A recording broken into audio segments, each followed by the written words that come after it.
Ao longo da década de 2010, um grupo de meditação transcendental acreditou que se um número suficiente de participantes meditassem juntos, poderiam trazer benefícios sociais, incluindo a redução da taxa de homicídios. Sobre isso, em 2017, foi publicado um artigo alegando que o número mínimo necessário para que esse efeito se manifestasse é a raiz quadrada de 1% da população. No caso dos Estados Unidos, isso equivale a 1.725 pessoas. Não há base científica alguma para isso, apenas numerologia. No estudo, os autores rastrearam a taxa de homicídios em diversas cidades americanas e compararam um período arbitrário com um período de intervenção. O período de intervenção foi justamente quando o grupo de meditação transcendental superou os 1.725 participantes. Eles alegam que as taxas de homicídio estavam aumentando antes dessa data. E então, quando o participante de número 1.725 ingressou no grupo, a taxa começou a cair subitamente. Note que os 1.724 ou menos participantes não eram bastante. Parece que o efeito só era mesmo ativado depois que o limiar mágico de 1.725 era ultrapassado.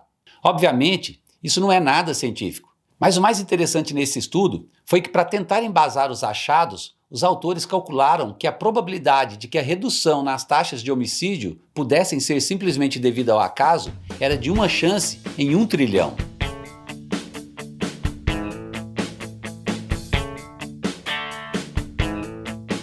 O estudo que tenta provar que a redução na criminalidade foi devida à prática de meditação coletiva é um exemplo de como é possível explorar os números para obter uma estatística insignificante e usá-la para embasar alegações infundadas. Nesse último vídeo dessa parte da série, eu vou explorar a má compreensão e o mau uso do valor P. Mas antes de seguir, se inscreva no canal e ative o seu sininho para acompanhar todos os nossos lançamentos aqui no Verve Científica. O valor P nos diz que a chance de um resultado surgir apenas do acaso deve ser menor que uma probabilidade arbitrariamente pequena. Se isso for altamente improvável, dizemos que o resultado é estatisticamente significativo. Em outras palavras, o valor P nada mais é do que um nível crítico arbitrário que garante que a probabilidade de rejeitar a hipótese nula, quando ela for verdadeira, seja menor que um dado limite específico. Por razões que não são muito claras até hoje, o valor P de 0,05 é normalmente usado como corte para dizer que um resultado é estatisticamente significativo. Mas como vimos no vídeo anterior, a natureza do valor P é escorregadia e não é tão confiável nem tão objetivo quanto a maioria dos cientistas supõe. Se você obteve um resultado estatisticamente significativo, com valor P menor que 0,05, você pode ser levado a pensar que as chances da hipótese nula ser verdadeira são menores do que 5%, enquanto que as chances dos resultados indicarem uma diferença real são maiores do que 95%. Você pode pensar também que a hipótese nula foi rejeitada. Então, há menos de 5% de chance de que você tenha tomado a decisão errada. E também que se você vier a replicar seu estudo, a chance de obter sucesso vai ser maior do que 95%. Se você pensa assim, você está errado. Como também está a maioria das pessoas, inclusive professores e cientistas. Isso porque significância estatística não é uma probabilidade clássica, mas sim uma probabilidade condicional, bayesiana. Eu já falei sobre isso em detalhes nessa parte da série, e aqui basta ter em mente que uma probabilidade condicional, como o próprio nome diz, leva em conta uma condição, uma dada hipótese, nesse caso, a hipótese nula. A aplicação do teste de significância já está tão arraigada em muitas áreas da ciência que a maioria dos cientistas acaba se esquecendo da sua lógica real. Muitos não percebem que a única coisa que esse teste mostra é que um resultado estatisticamente significativo implica apenas que o efeito que está sendo observado pode não ser nulo. E não perceber isso é grave, pois quando algum efeito não existe, ao usar um valor P de 5%, 1 em cada 20 cientistas que procuram por esse efeito afirma falsamente que ele existe.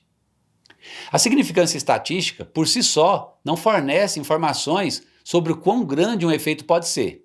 Ele diz apenas que esse efeito pode não ser nulo. Colocando de outra forma, o teste de significância se refere a como o mundo não é. Ele não diz nada sobre como o mundo é. A aplicação negligente do valor P é um dos principais fatores por trás da crise da replicabilidade que assola a ciência nos dias de hoje. Com a ideia equivocada de que o teste significativo possa realmente garantir que o resultado é real, os cientistas estão adquirindo o hábito de publicar resultados nulos. Imagine que 20 cientistas estejam trabalhando em uma ideia. 19 deles vão arquivar os seus resultados nulos em uma gaveta, mas um deles vai ter a sorte ou o azar, dependendo do ponto de vista, e vai cometer o erro do tipo 1. Ele vai acreditar ter encontrado uma diferença, quando na verdade não existe diferença alguma.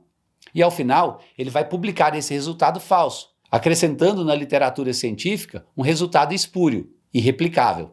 Tenha em mente que o mero fato de rejeitar a hipótese nula não garante nada de novo. Isso raramente serve de base para explicar ou justificar uma dada descoberta. Hoje, a literatura científica está inundada de artigos e livros inteiros que foram escritos sobre as armadilhas dos valores P. Eles são difíceis de entender, não nos dizem o que realmente queremos saber e são repletos de alegações exageradas. Foi isso que os estudiosos da meditação transcendental fizeram. Se apoiaram numa estatística falaciosa para defender uma crença sobrenatural. Eles simplesmente ignoraram a realidade que as taxas de homicídio já estavam em queda ao longo das 4 décadas anteriores. A diminuição mostrada no estudo foi apenas a continuação de uma tendência de longo prazo. Para tornar a narrativa do artigo minimamente persuasiva e com aparência legítima, os autores precisaram massagear profundamente os números. Ao declarar seus resultados, eles alegaram ter calculado que a probabilidade de que a tendência reduzida nas taxas de homicídio pudesse ser simplesmente devida ao acaso era de 1 em 1 trilhão. Ou seja, eles usaram o valor P como um escudo para o escrutínio crítico.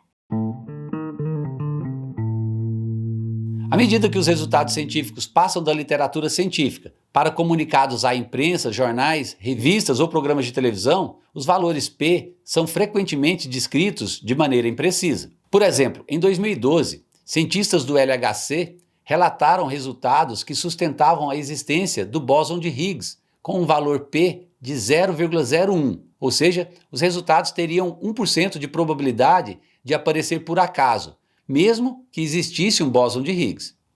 A National Geographic, contudo, declarou que os cientistas do LHC tinham 99% de certeza de que descobriram o bóson de Higgs.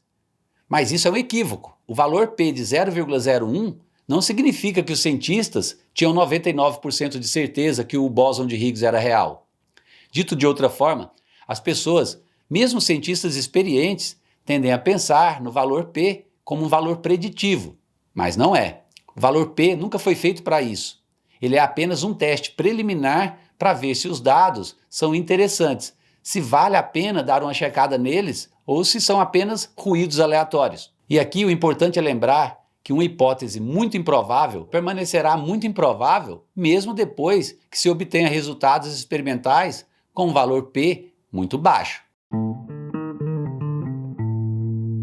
O problema da replicabilidade começou a se agravar a partir do momento que os periódicos das áreas de ciências sociais, principalmente de psicologia, começaram a publicar artigos apenas se eles relatassem descobertas estatisticamente significativas. Então, isso encorajou os pesquisadores a uma prática conhecida hoje como p-hacking. Eles massageiam seus dados, jogam com o sistema ou simplesmente trapaceiam, tudo para chegar abaixo de um valor P de 5%, que é um critério desejável para facilitar o processo de revisão por pares. Daí, as descobertas falsas e as associações fortuitas e equivocadas começaram a se proliferar. Em um vídeo anterior, eu falei em detalhes sobre a crise da replicabilidade que a ciência contemporânea tem passado.